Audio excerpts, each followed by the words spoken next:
En estos días quiero dar lectura a un tuit publicado hace unos minutos por la Fiscalía de la Nación, quien informa haber solicitado información a la Presidencia del Consejo de Ministros y a los Ministerios de Defensa e Interior en el marco de la investigación preliminar a la presidenta Dina Boluarte y otros sobre hechos de violencia en protestas de diciembre 22 y enero 23.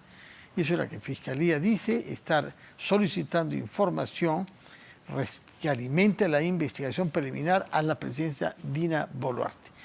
En el caso de Pedro Castillo, se abrió de una manera revolucionaria en realidad, es decir, nueva, inédita, investigación sobre él, y en muy buena hora, sobre actos que no eran actos de función, sino actos delincuenciales hechos a ocultas. Pero en este caso estamos volviendo responsable a la presidenta de eventuales actos de función presidencial, documentos firmados quizás, que sabemos que no entrañan ninguna responsabilidad penal para el presidente, sino para el ministro que lo refrenda. Explíquenos cómo es que la Fiscalía ha abordado este tema. Muy buenas tardes, don Fernando. Buenas tardes, Julio Rodríguez. Buenas tardes a sus televidentes. Es importante recalcar básicamente que la diferencia es totalmente significativa. En el tema de Castillo estábamos hablando de un grupo de personas lideradas por él que se vinieron comportando casi como delincuentes comunes. Una organización criminal que buscó saquear el Estado. Eso es básicamente lo que hizo. Lo que ha hecho el Ministerio Público ahora, efectivamente, genera, sí, sin ninguna duda, una valoración que usted ha comenzado a hacerla desde una perspectiva claramente técnica. El presidente es responsable penalmente de aquellos actos inherentes al ejercicio del cargo y las reglas normativas son clarísimas. No lo son. No lo son los presidentes. Quienes responden por ello son sus ministros. Entonces, eso hay que dejarlo bien en claro. Salvo que, y esta es la gran discusión histórica, comportamientos que signifiquen claramente delitos de lesa humanidad. Ahí está la excepción. Cuando estamos hablando de un presidente de genocidio. Correcto. Cuando estamos hablando de un presidente que desde la perspectiva del ejercicio del poder busca desaparecer a determinado grupo de la población por cualquier contingencia que entienda representan este grupo, por razones étnicas, por razones ideológicas, por razones religiosas. Ese presidente va a tener que responder, a pesar de estar en el cargo, porque se trata de delitos de lesa humanidad. Si es que se identifica en el comportamiento de la actual presidenta una suerte de accionar destinado a desaparecer a un sector de la población, evidentemente ese comportamiento no es admisible. Pero en esa figura puede corresponder con lo que ha sucedido en el Perú. Es decir, ese sentido común, atribuir ese tipo de grave crimen de lesa humanidad, como usted debe saber, que además tiene su origen en el juicio de Nuremberg, ¿no es cierto? Y que termina por concluir en el caso de Alemania esta voluntad de eliminar a 4 categorías: judíos, gitanos, enfermos mentales, homosexuales. No deben existir, hay que desaparecerlos. Bueno, entonces aparece la figura de genocidio, pero algo semejante, ¿tiene alguna lógica pensar que ha sucedido en el Perú? Se me ha contestado cuando yo planteo la pregunta a otros juristas, quizá con menos experiencia penal que usted, que es que la Fiscalía tiene que tomar en cuenta las denuncias que le llegan. Y ella se basa en las denuncias que se reciben para formular su investigación. Pero no tiene por qué calificar el marco de su investigación con esos conceptos, ¿no? Vayamos por lo primero que usted menciona, y yo coincido básicamente, porque además así lo establecen las normas correspondientes. ¿A qué me refiero? Estos hechos que han sucedido, y yo me gusta llamar las cosas como su nombre corresponde de acuerdo al programa. Esos para mí no son actos de perturbación, de protesta, no. Eso es delincuencia terrorista. ¿En qué sentido terrorista? ¿Cómo define usted ahí terrorismo? El delito de terrorismo es bien claro. Generar zozobra, temor en la colectividad a efectos de condicionar determinado tipo de acciones. En el caso... Con un objetivo político, es decir, para debilitar al Estado y capturar su poder. Para perturbar el orden social.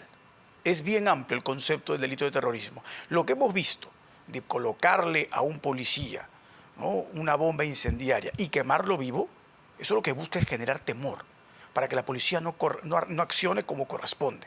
Eso es terrorismo. Y hay que llamar las cosas claramente por la definición técnica que el Código Penal prevé. ¿Para qué lo hago? Para que todos los policías no intervengan, para que las demás personas no vayan a lanzar su voz de protesta en contra de estos comportamientos que vienen afectando no solo desde la perspectiva más importante de la vida, de la integridad física, sino también afectan a los negocios y la economía de todas estas personas que viven en estas localidades.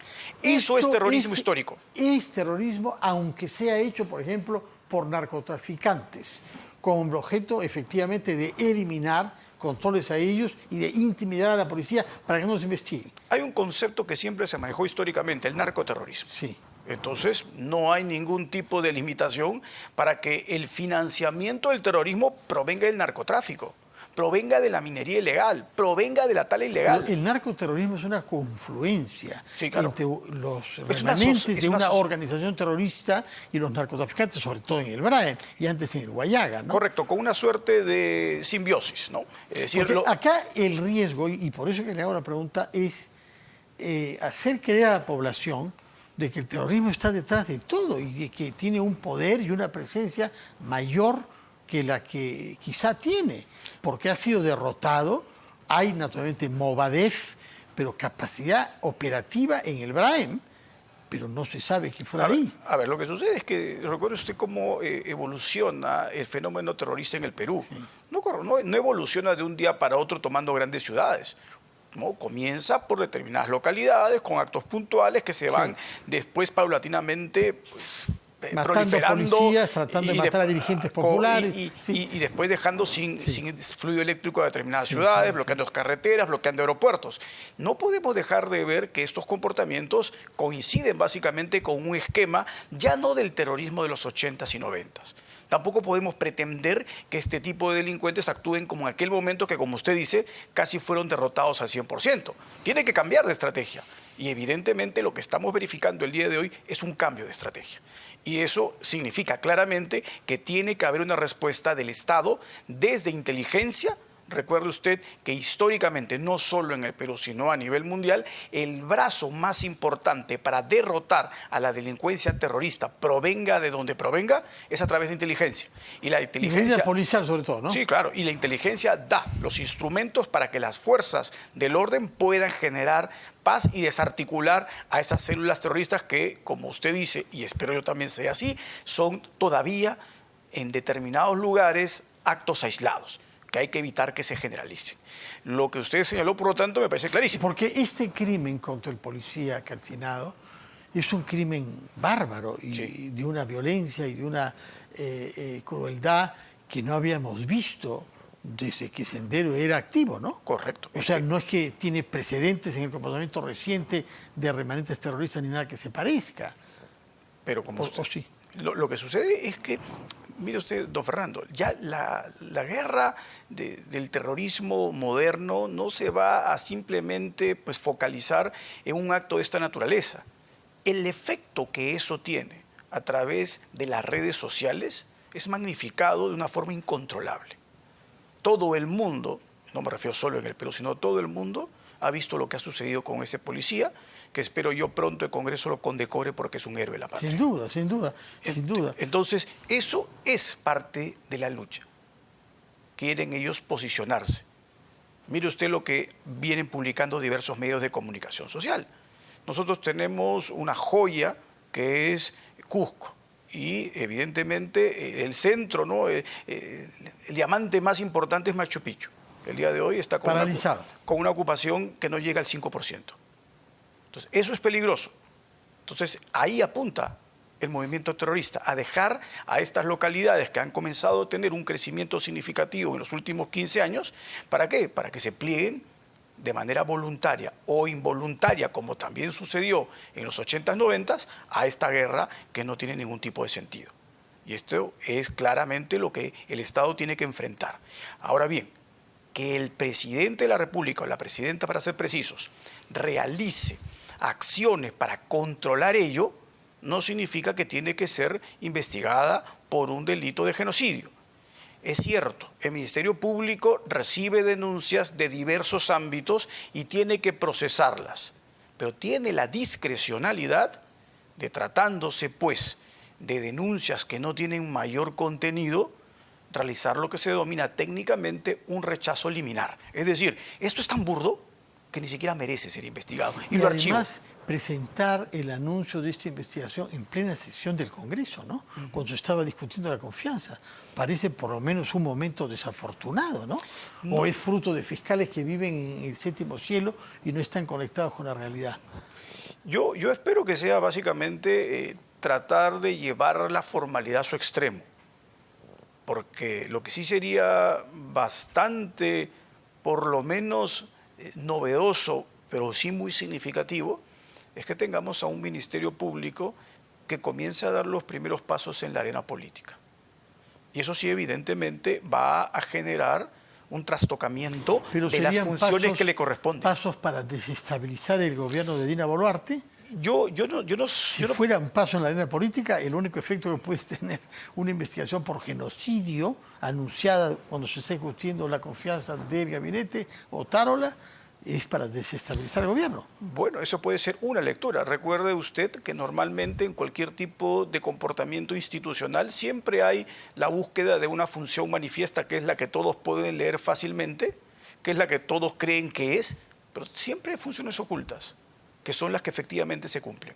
Y me refiero básicamente a, puede ser, alternativamente, buscar darle al Ministerio Público una presencia muchísimo más fuerte en el Estado, más allá de que evidentemente le corresponde por el rol constitucional que se le ha otorgado, pero sin ninguna duda lo que no podemos desconocer que también en los últimos 20 años ha habido una serie de instituciones y organismos paralelos al Estado que se han dedicado sistemáticamente a debilitar las instituciones, entre esas Ministerio Público y Poder Judicial.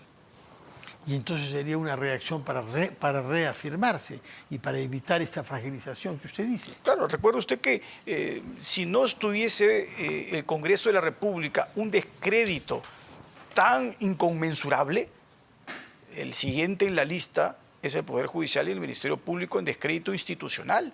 No llegan ni siquiera al 20% de aprobación. Y esto es triste en un Estado de Derecho. Y esto es una labor que merece claramente ser revertida. Nosotros necesitamos todas las instituciones definidas en la Constitución con una fortaleza contundente porque esa es simultáneamente la forma de poder enfrentar válidamente a huestes terroristas que el día de hoy buscan tomar ciudades, bloquear carreteras, destruir comisarías y sintomáticamente, como dijo su entrevistado anteriormente, raro, ¿no? Van y atacan a la Fiscalía y al Poder Judicial, pero yo le voy a hacer una precisión para que él también la maneje dentro de su análisis. Sobre todo fiscalías y sedes del Poder Judicial que ven los asuntos penales. No van y queman fiscalías de familia.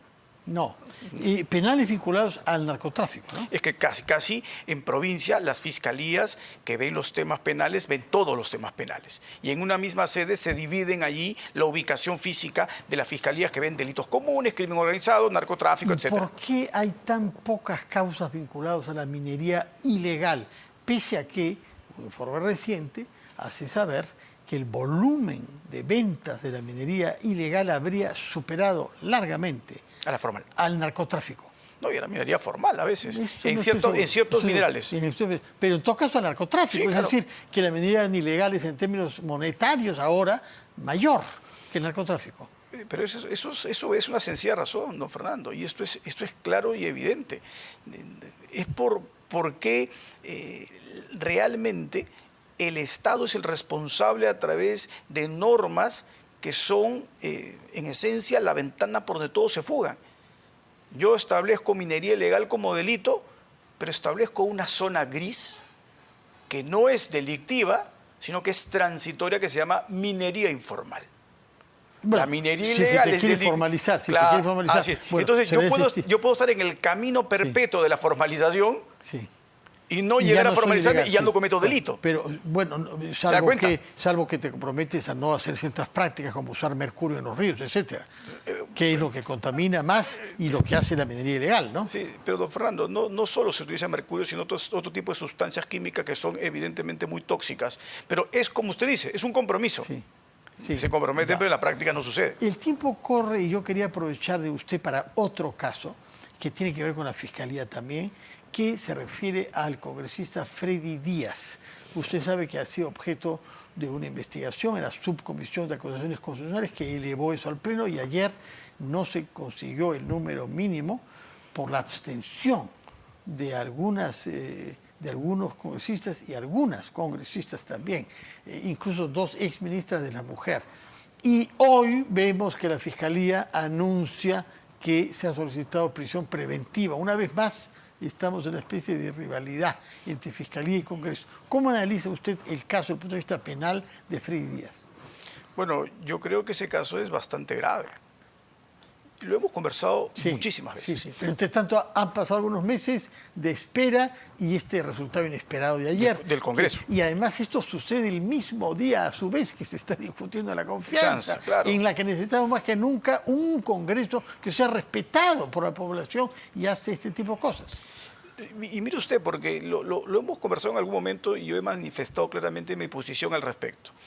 Cualquier delito de agresión sexual significa para el Estado una credibilidad inmediata a la víctima. Inmediata. Inmediatamente uno ya tiene que comprobar que la versión es real, sustentada, etc. En el caso de este congresista, la información que se ha difundido públicamente, yo no tengo la carpeta a la mano, ha sido bastante copiosa. De que los hechos han sucedido como se han relatado. Es que la señora exfiscal de la Nación, Gladys Echaíz, lo que ha dicho hoy para justificar su abstención es que se difundió un video donde habían más elementos que contradecían la versión de la agraviada. Resulta que han grabado en algún momento a la señora agraviada diciendo que era una relación consentida. Y eso ha hecho cambiar de opinión a la señora Echaíz y ella ha influido sobre otros, como nos lo han dicho acá, otros congresistas. Resultado, no se reunió el número necesario de votos. A ver, y eso significa claramente la discusión perpetua entre el Ministerio Público y el Congreso respecto a aquellas personas que tienen estas prerrogativas. Si los elementos son contundentes para poder investigar, esta persona tiene que ser investigada. Acá el Congreso no va a establecer su responsabilidad en los hechos. Y nuevamente, vuelvo a repetir, la tipificación del delito de agresión sexual significa claramente el rechazo que tiene una persona respecto a consentir un acto, que se puede consentir el día de hoy y no significa que está consentido minutos después, ni horas después, ni al día siguiente. El consentimiento tiene que ser manifiesto en el momento de los hechos. Esos videos, según lo que se ha dicho nuevamente, que es lo que han señalado algunas fuentes del Ministerio Público, no corresponden temporalmente al momento de los hechos. Muy bien, señor abogado Julio Rodríguez, muchas gracias por estar acá. A usted y por gracias. Aclararnos, darnos su punto de vista sobre varios temas que tienen en común la relación entre lo penal y lo político o lo social.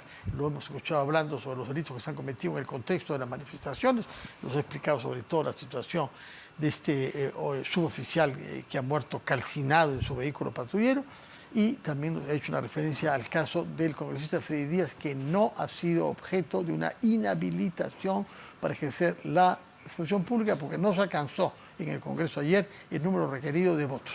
Muchas gracias por su presencia A usted gracias. y que tengan muy buenas noches.